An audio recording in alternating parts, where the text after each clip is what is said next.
It's constant, it's inescapable, it's hard to get away from. You know, your general whistles, cat calls, tss, tss, hey, you know, that kind of stuff. I've been harassed by white men and black men and Latino men and Asian men. We have right to walk on the street peacefully without being disturbed. It absolutely speaks to a power dynamic that is askew in this society.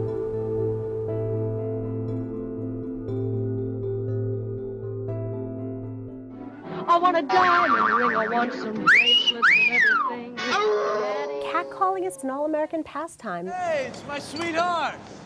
You're looking good, baby. Good enough to eat. I remember songs from the 50s and 60s that I've seen archived, you know, standing on the corner, watching all the girls go by. The girl can't help it. The girl can't help it. She was born. Street harassment is about ownership. It's about the idea that women's bodies and very presence in public space is not for us. Because what are we there for if not to shake that ass, baby? Shake it, honey.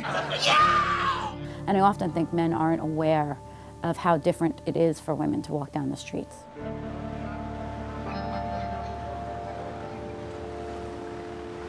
Hey, gorgeous. How you doing, sweetie?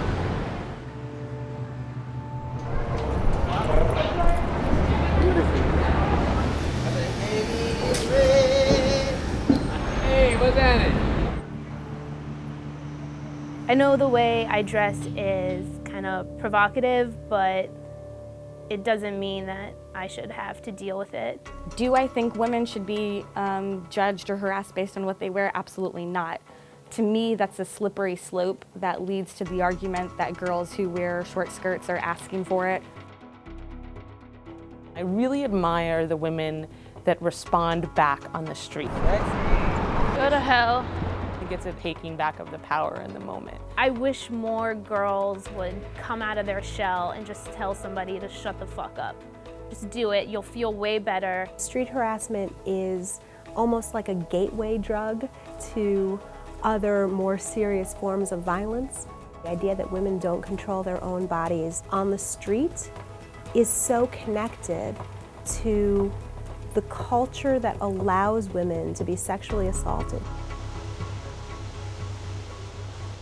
I've lived in Washington, D.C. now for 10 years, and I've been assaulted 3 times.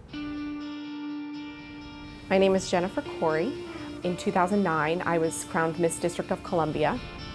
I went on to compete in the Miss America Pageant in Las Vegas, finishing in the top 10. My platform became street harassment to fight against sexual harassment of women in public places. Really just trying to make the streets of Washington, D.C. safer. I was assaulted last year on the Metro coming back from work.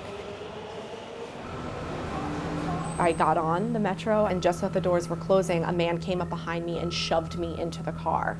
And the doors closed behind him, so now I was stuck in the car, couldn't move, I couldn't really turn, I couldn't see anybody.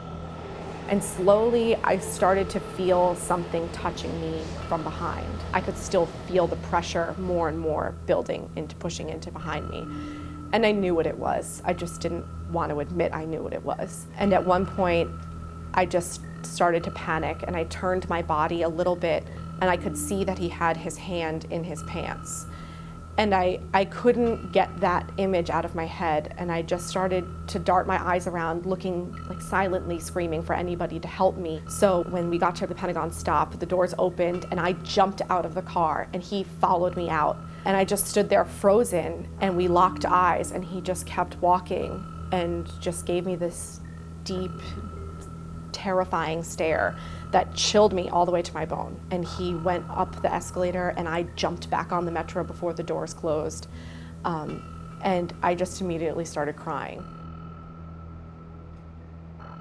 All I was thinking was, like, I should have known what to do. This is what I do. This is what I advocate for. This is what I tell women all the time about what to do in these situations, and I had no idea what to do.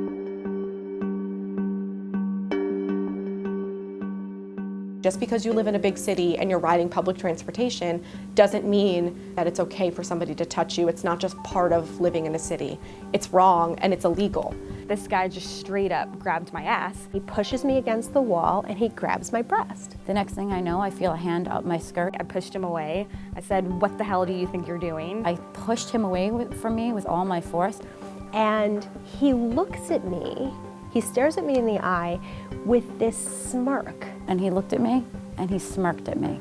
And he just sort of smiled smugly and walked away. And I think that most women who've been assaulted know this look, which is the I'm getting off on you being uncomfortable. Basically like, I just did that to you and I can, and there's nothing you can do about it.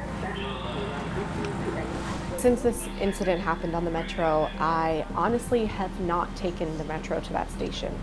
I find myself getting a lot more anxious on the Metro, being much more aware of my surroundings, and it's almost sad that I feel that burden, that the burden's on me to protect myself. It's just very unfortunate that me and so many other women have to go through their lives like that every single day.